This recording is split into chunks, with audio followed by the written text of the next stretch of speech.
മുഖ്യമന്ത്രിയോട് വീണ്ടും very respected sir, KSRTC ബസ്സിൽ സ്ത്രീകൾക്ക് സൗജന്യ യാത്ര അനുവദിച്ചിരിക്കുകയാണല്ലോ. അതിനുള്ള വരുമാനം കണ്ടെത്താൻ ഒന്ന് രണ്ട് നിർദ്ദേശങ്ങൾ പറയാം. ഇപ്പം നമുക്ക് അടുത്ത സംസ്ഥാനമായ തമിഴ്നാട്ടിൽ അവിടെ ബസ് ചാർജ് വളരെ കുറവാണ്. അവിടെ സ്ത്രീകൾക്ക് എല്ലാവർക്കും സൗജന്യ യാത്രയുമാണ്.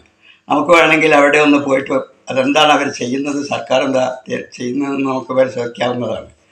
പിന്നെ യാത്ര വഴിയിൽ ചില നിസ്സാര യന്ത്രത്തകരാറ് കൊണ്ട്, ഒരു ഉദാഹരണത്തിന് ഇപ്പോൾ ഒരു ടയർ പഞ്ചറായെന്നിരിക്കട്ടെ, പഞ്ചറായാൽ പിന്നെ പ്രൈവറ്റ് ബസ്സുകാരാണെങ്കിൽ 1/4 മണിക്കൂർ കൊണ്ട് അത് ജാക്കിമ്മ കയറ്റി യാത്രക്കാരിറക്കാതെ തന്നെ സ്റ്റെപ്പിനെ എടുത്തിട്ട് അവർ പോകും. KSRTC ബസ്സാണെങ്കിൽ അതിനുള്ള അധികാരമില്ലാത്തത് കൊണ്ട് തന്നെ ഇപ്പോൾ ക്ലീനർക്കും കണ്ടക്ടർക്കും ഒക്കെ സ്റ്റെപ്പിന് കൊടുക്കാൻ പഠിച്ചിരിക്കും അവർ. എന്നാൽ അത് സൈഡാക്കി നിർത്തിയിട്ട് ഫണ്ട് റീചാർജ് യാത്രക്കാർക്ക് തിരിച്ചു കൊടുത്തിട്ടോ അല്ലെങ്കിൽ മറ്റുള്ള വണ്ടി കയറ്റി വിട്ടോ അത് സൈഡാക്കി എന്നൊരു മൊബൈൽ വർക്ക്ഷോപ്പ് വന്നതിൻ്റെ ശേഷം പോകാൻ കഴിയുന്നുള്ളൂ. അപ്പോൾ അത് പരിഹരിക്കുകയാണെങ്കിൽ അവരെ ജീവനക്കാർക്ക് അല്പം നമ്മൾ വിശ്വാസ്യത സാവകാശം കൊടുക്കുകയാണെങ്കിൽ അവർക്ക് തന്നെ അത് നന്നാക്കി പോകാവുന്നതേ ഉള്ളൂ. പിന്നെ മറ്റൊന്ന്,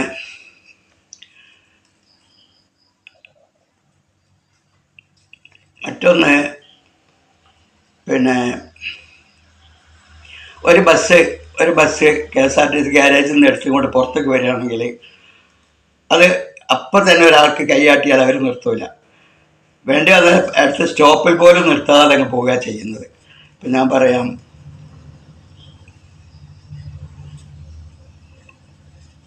ഷെഡ്യൂൾ ഇടുമ്പോൾ തന്നെ ഉദാഹരണത്തിന് ഇപ്പോൾ താമരശ്ശേരി അടിവാരത്തൊക്കെ ഒരു ബസ് ഷെഡ്യൂൾ ഇട്ട് കഴിഞ്ഞാൽ അതിൻ്റെ തൊട്ടടുത്ത് തന്നെ 5 മിനിറ്റിൻ്റെ മുമ്പ് തന്നെ വേറൊരു ബസ് കാണാം. കൊടുവള്ളി അല്ലെങ്കിൽ കുന്നമംഗലം അല്ലെങ്കിൽ അടുത്തടുത്തുള്ള സ്റ്റോപ്പിലേക്ക് ജയവായൂർ ചെലവൂരിന്ന് പറഞ്ഞിട്ട് ഇങ്ങനെ പോകുന്നതാണ്. താമരശ്ശേരി എന്നൊക്കെ പറഞ്ഞിട്ട് ഒരു 10 മിനിറ്റ് ഇടവേളയിൽ അങ്ങനെ പോവുകയാണെങ്കിൽ ആളുകൾ ഇഷ്ടമായിട്ടുണ്ടാവും. അത് നേരെ പോയ ബസ്സിൽ തന്നെ 2 ആളെ വെച്ചിട്ട് കണ്ടക്ടറുടെ 4 ആൾ വെച്ച് അങ്ങനെ ഓടുന്നത് കാണാം. അത് തന്നെ പ്രൈവറ്റ് ബസ്സിൻ്റെ പിന്നിലായിക്കൊണ്ട് അത് കുറച്ചുകൂടി കൂടുതൽ വിശദമായിട്ട് ഞാൻ ഇതിൽ എഴുതിയിട്ടുണ്ട്, വായിക്കാം. പരിപാടികളുണ്ട്. അപ്പോൾ ഞാൻ പറഞ്ഞത് അത് കുറച്ച് ദിനം നമ്മൾ ശരിക്കും കണക്കിലെടുക്കണം. അതാണ് അപ്പോൾ അടിവാരത്തേതാണ് ഞാൻ പറഞ്ഞത്. ഒരു ബസ് പോവുകയാണെങ്കിൽ അടുത്ത സ്ഥലത്തേക്കുള്ള ഇപ്പോൾ കോടഞ്ചേരിക്ക് ഒരു ബസ് പോവുകയാണെങ്കിൽ ഉടനെ തന്നെ നേരെ ബേക്കലിടും. മുക്കം അല്ലെങ്കിൽ കുന്നമംഗലം അല്ലെങ്കിൽ ഇവിടെ കൂടത്തായി എന്നെല്ലാം പറഞ്ഞാൽ ആ വഴിക്ക് പോകുന്നത്, ആ റൂട്ടിന് പോകുന്ന ഓമശ്ശേരി എല്ലാം പറഞ്ഞിട്ട് പോകുന്ന ബസ് 2 മിനിറ്റിൻ്റെ ഇടയിൽ തന്നെ ഇടും. അങ്ങനെ ഇടരുത്. നേരെ മറിച്ച് ഒരു 5-10 മിനിറ്റ് ഗ്യാപ്പ് കൊടുക്കുകയാണെങ്കിൽ അങ്ങനെ ചെയ്യാൻ കഴിയുന്നതാണ്. അങ്ങനെ പണം ഉണ്ടാക്കാൻ പറ്റും. പോകുന്ന ബസ്സിനാണെങ്കിൽ KSRTC സ്റ്റോപ്പിലല്ലാതെ എവിടെയും നിർത്താനും ആളെടുക്കാനുള്ളൊരു സൗകര്യം അവർക്ക് ചെയ്തു കൊടുക്കണം. ജനങ്ങൾക്ക് ഇഷ്ടമായി ബസ്സിന് കാത്തു നിന്ന് വിഷമിക്കുമായിരിക്കും ഈ ഒരു ബസ് കാണാം. അവർ ഒന്നും കൈയാണിച്ചാൽ നിർത്താതെ അവരങ്ങ് പോകും. ചിലപ്പോൾ സ്റ്റോപ്പിൽ തന്നെ നിർത്തിയില്ലാന്നും വരും പലപ്പോഴും. പ്രൈവറ്റ് ബസ്സുകാർ എന്താ ചെയ്യുന്നത്, എവിടുന്ന് കൈയാട്ടിയാലും അവിടെ നിർത്തി അവിടെ ആളിറക്കുകയും ചെയ്യും, കയറ്റുകയും ചെയ്യും. അപ്പോൾ അതൊന്നൊരു സൗകര്യം. അതുപോലെ ഇവർ ചെയ്ത് അവർക്ക് കലക്ഷൻ കൂടും. എന്നിട്ട് അതിൻ്റെ പിന്നാലെ പ്രൈവറ്റ് ബസ്സിൻ്റെ പിന്നാലെ അങ്ങനെ മെല്ലെ മെല്ലെ പോകും. കാരണം അവർക്ക് ഒരു ഇതില്ലാത്തത് കൊണ്ടാണത്. അതുപോലെ തന്നെ പലപ്പോഴും പല ബസ്സുകളും 2, 3, 4 ആളെ കൊണ്ട് അങ്ങനെ പോകുന്നു പറഞ്ഞു. ബസ് ജീവനക്കാർ ഗാരേജ് നിസ്സാര കാര്യത്തിന് വേണ്ടിയാണ് ബസ്സൊക്കെ കട്ടമ്മ കയറ്റിയിട്ടിരിക്കുന്നത്. ചെറിയ കേടേ ഉണ്ടാവും. അതൊക്കെ എടുത്ത് നന്നാക്കിയിട്ട് ഉൾനാട്ടിലേക്കൊക്കെ വിട്ടാൽ എന്തോരം കലക്ഷൻ ഉണ്ടാവും.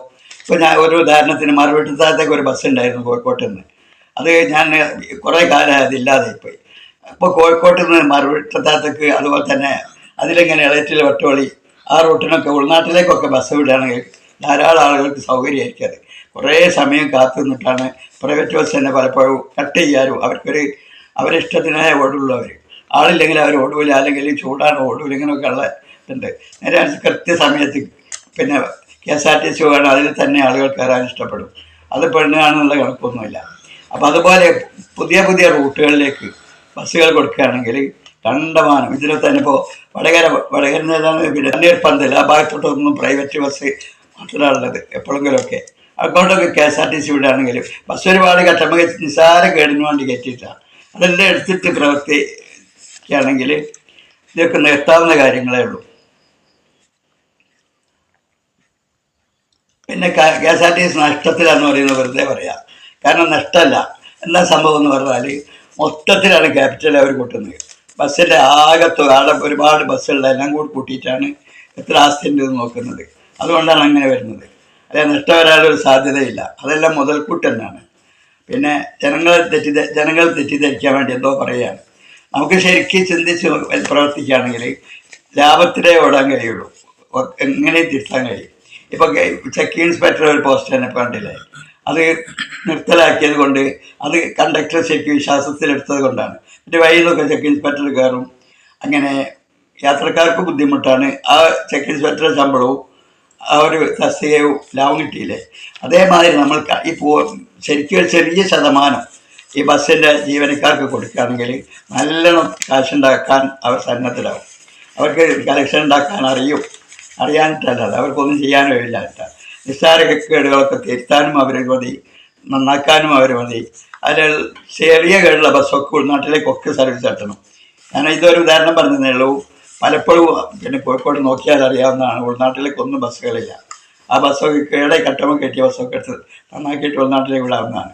പിന്നെ ഞാൻ പറഞ്ഞതുപോലെ തമിഴ്നാട്ടിൽ അങ്ങനത്തെ ചില സംസ്ഥാനങ്ങളിലൊക്കെ ബസ് ചാർജ് കുറവാണ്, അവർക്ക് സ്ത്രീകൾക്കൊക്കെ ഒരു ചാർജാണ്. എങ്ങനെ എന്ന് നമ്മൾ അങ്ങോട്ടൊന്ന് പോയി നോക്കിയാൽ മനസ്സിലാവും. അതിനെ ഒരാളെ വിട്ടാൽ മതി, പ്രതിനിധിയായിട്ട്. പിന്നെ മുഖ്യമന്ത്രിയുടെ പ്രതിനിധിയായിട്ട് ഒരാൾ എന്താണ് അവിടെ സംഭവിക്കുന്നത്, എങ്ങനെ നികത്തുന്നവർ നോക്കിയാൽ മതി. അവർക്ക് കൂടുതൽ ബസ് അവർക്കായിട്ട് കൊടുക്കുകയാണ്, അവരാണ് അതിൻ്റെ ഇത് അടയ്ക്കുന്നത്.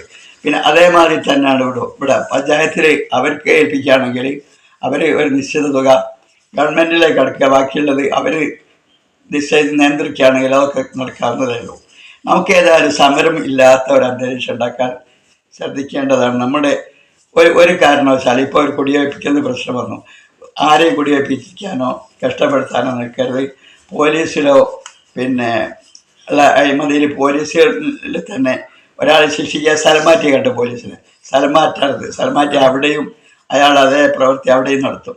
അയാൾക്ക് വേറെന്തെങ്കിലും അയാളുടെ ആദ്യം ശൂലവും വാളും ഒക്കെ തിരിച്ചു വാങ്ങിയിട്ട് അവർക്ക് വേറൊരു ഇറക്കലായിട്ടുള്ള എന്തെങ്കിലും ഒരു ജോലി കൊടുക്കുക. അതാണ് ശരിക്കും ചെയ്യേണ്ടത്.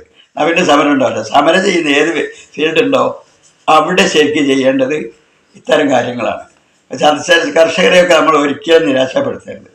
കർഷകർക്ക് അർഹമായ പരിഗണന വെച്ചു കൊടുക്കണം. ഇപ്പം ചർച്ചയൊക്കെ നമ്മൾ കണ്ടതാണ്. ഞാൻ പിന്നെ ഇതിന് മുമ്പേ താങ്കളെ ബോധ്യപ്പെടുത്തിയിട്ടുണ്ട് എന്നാണ് എൻ്റെ ഓർമ്മ. കർഷകരുടെ പ്രശ്നം പരിഹരിക്കണം. പിന്നെ ഇങ്ങനെ ഓരോ കാര്യവും വീണ്ടും എനിക്ക് പറയാനുണ്ടാവും. താങ്കളുടെ ഈ പുഞ്ചിരിയും സാധിക്കലി തങ്ങളുടെ പുഞ്ചിരിയും കണ്ടുകൊണ്ടാണ് ഞാൻ ഇത്രയും പറയുന്നത്. സമയത്തിൻ്റെ വിലയും നമ്മൾ മനസ്സിലാക്കണം. ഒരു നിമിഷം പോലും വെറുതെ ഇരിക്കാൻ സമ്മതിക്കരുത്. ഞാൻ സ്ട്രിക്റ്റിൻ്റെ ആളാണ്, അതോടുകൂടി കൂടിയാണ് ഞാനത് പറയുന്നത്. ശേഷം പിന്നെ പറയാം. ഇത്രയും പറഞ്ഞ് ഞാൻ തൽക്കാലം നിർത്തുന്നു. നിങ്ങൾക്ക് നന്ദി.